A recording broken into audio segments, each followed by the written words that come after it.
warahmatullahi wabarakatuh.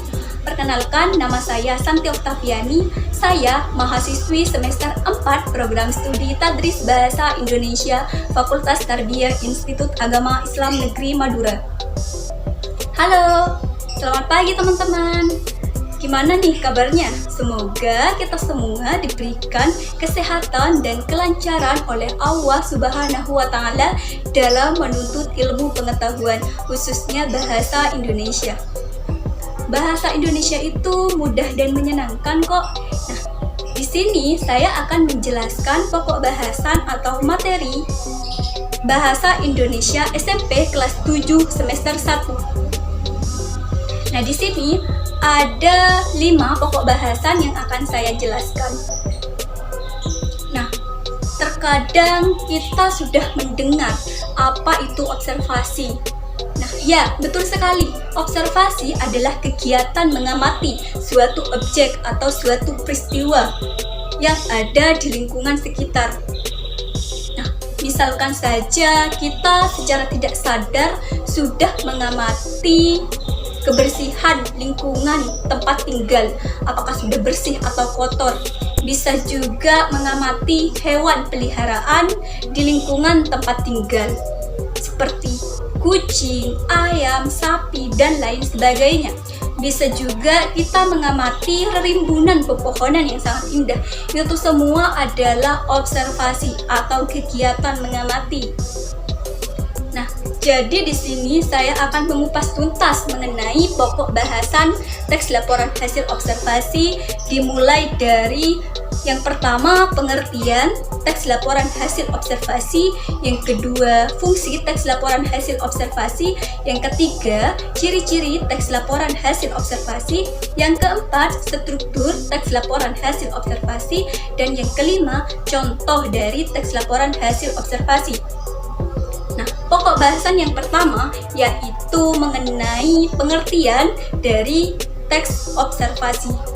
Nah, observasi menurut Kamus Besar Bahasa Indonesia atau KBBI adalah peninjauan secara cermat. Jadi bisa dikatakan bahwasannya observasi adalah kegiatan pengamatan mengenai keadaan objek atau peristiwa yang akan diteliti.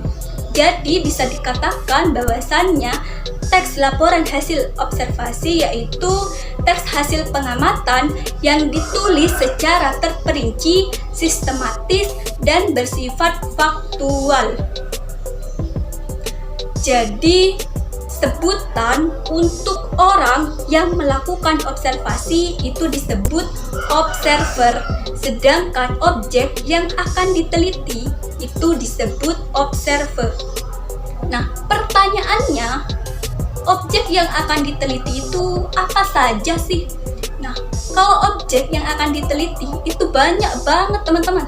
Nah, yang pertama, kita bisa mengamati kegiatan gotong royong yang diadakan pada hari Minggu di tempat tinggal masing-masing.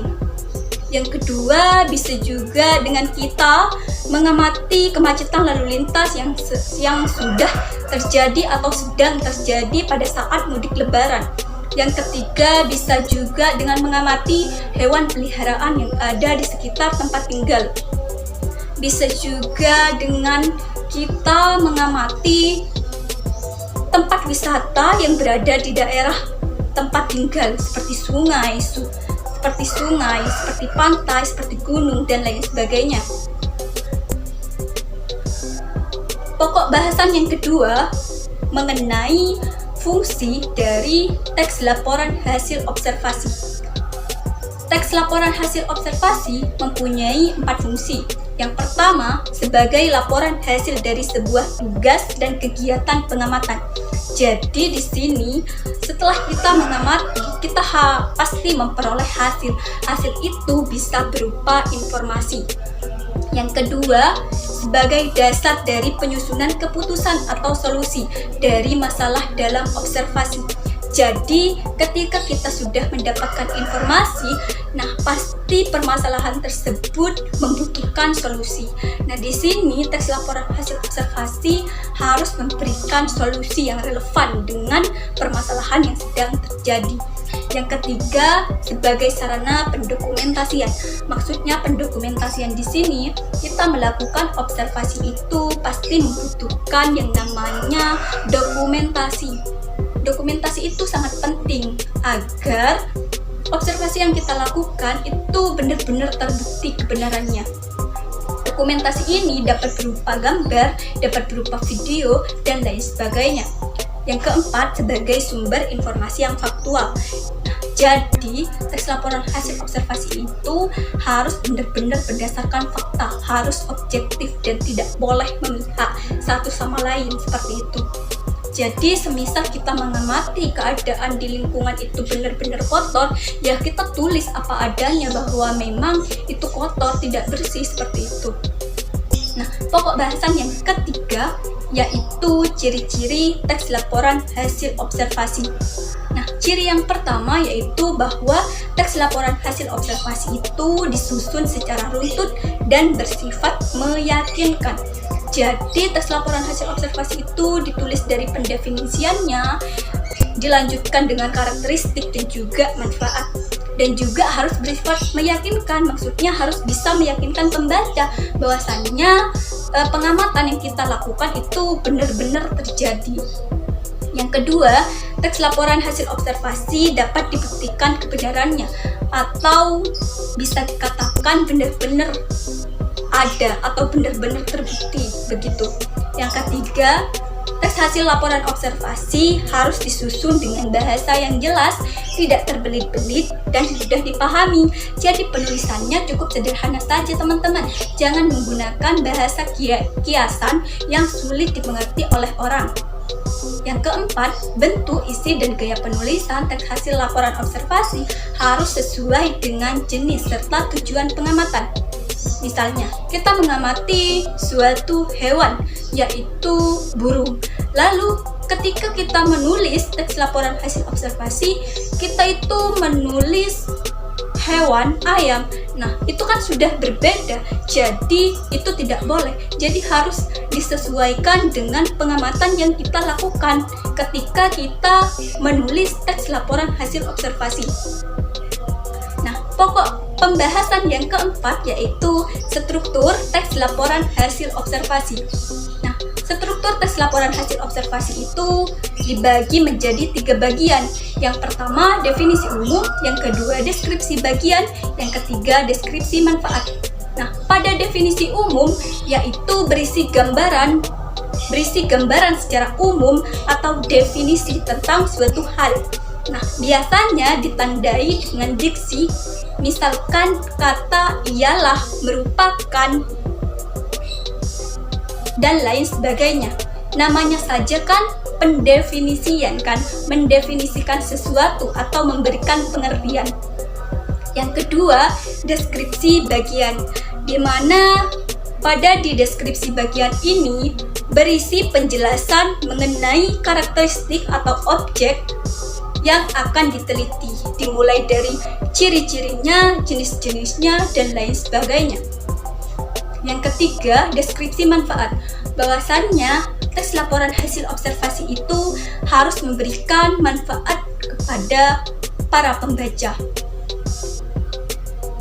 Nah, pokok bahasan yang kelima yaitu mengenai contoh dari teks laporan hasil observasi. Di sini saya mempunyai contoh yaitu tentang cinta lingkungan. Nah, cinta lingkungan ini terdiri dari struktur teks laporan hasil observasi, dimulai dari definisi umum. Pada definisi umum yang menunjukkan pendefinisian yaitu pada kalimat lingkungan hidup adalah di sini termasuk pendefinisian atau pengertian mengenai lingkungan hidup. Nah, lanjut kepada deskripsi bagian. di mana pada paragraf 2 dan 3 itu mengandung atau memaparkan tentang lingkungan di Indonesia yang sangat beragam, entah itu dari jenis-jenisnya, dari karakteristiknya, dan lain sebagainya.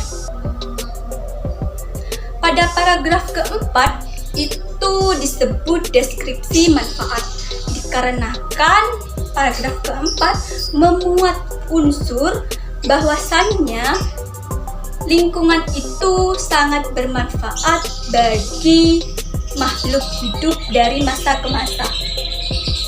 Nah, itu materi mengenai teks laporan hasil observasi.